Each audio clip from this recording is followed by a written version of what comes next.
all could attend. Today we have a talk on a very important subject of Anarthas. We started this talk a couple of weeks ago, and I don't remember what happened. Somehow it got interrupted and we didn't finish it.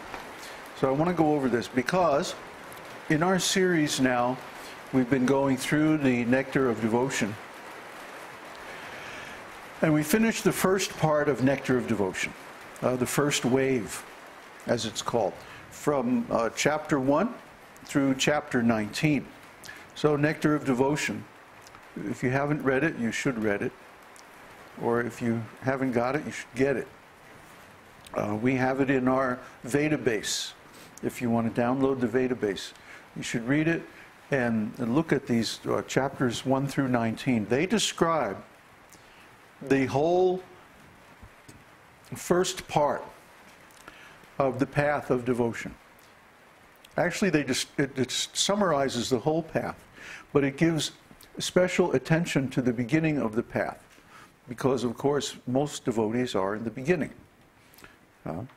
Once a devotee actually becomes advanced, then they move very quickly. But the place where most devotees get stuck is on anartha nivritti. Remember, there's 3 stages. What's the first stage? Adau Shraddha, faith. Somehow, someone hears about spiritual life, or they hear about the Vedas or something like that, and they get a little faith. That's all it takes. It doesn't take a whole lot of faith. We don't ask for complete faith.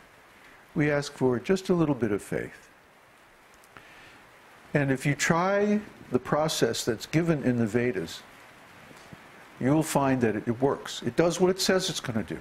It will change your consciousness from material to spiritual consciousness. And you'll get bliss, relief from material anxieties and suffering, and so many other results from just a little bit of practice. And then that should confirm that this process is bona fide. You do the experiment, you get the result. Okay. So from that point, it's not a matter of faith. It's a matter of experience, of knowledge, confidence. So according to this confidence, then we take up the next step, which is sadhu sangha, association with devotees. And this is what we have here. We have a sangha of sadhus. Sadhu means someone who's expert. And it also means someone who cuts. They're expert because they have reached the highest platform of human life, where they are endeavoring to understand spiritual things. And they're cutting because what? They're cutting off their material attachment and just associating with people who are similarly engaged in spiritual life. This is sadhu. So sadhu sangha means association with sadhus. If we keep company with sadhus, then we become like sadhus. It's said a man is known by the company that he keeps. So if we keep company with rascals, we become like rascals. But if we keep company with enlightened souls, then we become like them. So that is the means of advancement in the very beginning of the path. But then what happens? If you associate with sadhus, pretty soon you're going to meet a spiritual master, because sadhus are always associated with a spiritual master. And then you have the opportunity to take initiation. And initiation means that you follow the instructions given in the scriptures. Because if a spiritual master is bona fide, he's going to say, these are the instructions given in the scriptures. And these 3 things will agree. Sadhus, gurus, and shastra. The devotees, the spiritual master, and the scriptures. They all say the same thing.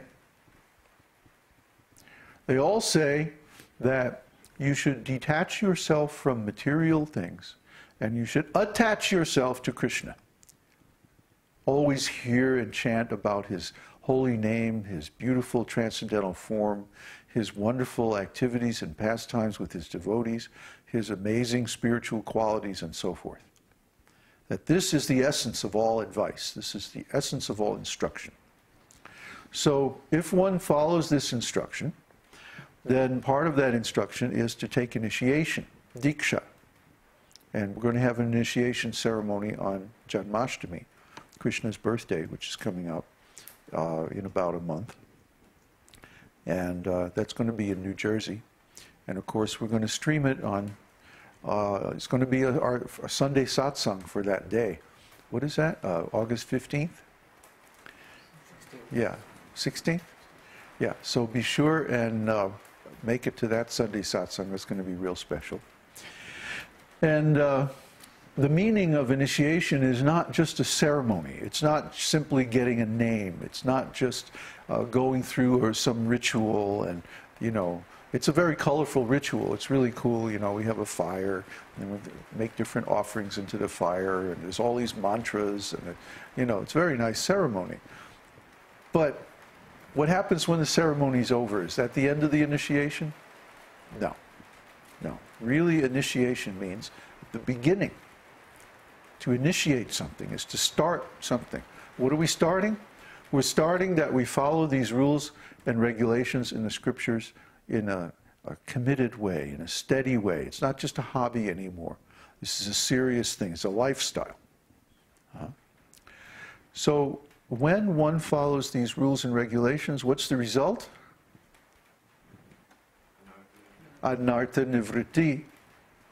Anartha means unwanted things. Artha means wealth. There's 4 objects in the Vedic culture. Dharma, which means religiousness. Artha, which means wealth. Kama, which means enjoyment. And moksha, which means final liberation. So artha means wealth. Anartha means the opposite of wealth. It means a debt or a demerit or a bad quality, something you don't want. So anartha nivritti is the stage at which all these bad things go away. All the person's bad qualities are eliminated and they have only good qualities, which means that all of their time, energy, intention, work, all their qualities become spiritual. Spiritual means in relation with Krishna. So, anartha nivritti is a very important stage in the development of devotional service. Yeah, turn down the room ambient sound. It's raining really hard. It means that all of a person's bad qualities go away. Anartha nivritti. And this is where we see that most devotees get stuck. We know devotees who've been chanting the holy name for 20, 30 years or more, and they are still not at this stage of anartha nivritti. Yeah, they've taken initiation from a bona fide spiritual master. Yeah, they've been chanting the holy name for so long. And even so, they're not getting past anartha nivritti to the stage of steadiness. That's the next thing. After all these bad qualities go away, then the next stage is nishtha. Nishtha means steadiness. Steadiness. If someone is steady in devotional service, it means they don't fall down. They don't become involved in material activities again. They don't desire material enjoyment anymore because they have a source of spiritual enjoyment that is far superior. So they don't need these material things. So why is it then that the devotees are not attaining anartha nivritti? Why is it that our God brothers, for example, they keep falling down, they keep having spiritual problems? Why is that? Well, it could be that, for one thing, they don't know enough about anartha nivritti. You'll find that this nectar of devotion that we've been studying is not very well known in the temples. You go around to the different temples, you'll find that people aren't studying it. They're not lecturing from it. They're not reading it. They're not knowledgeable in these things.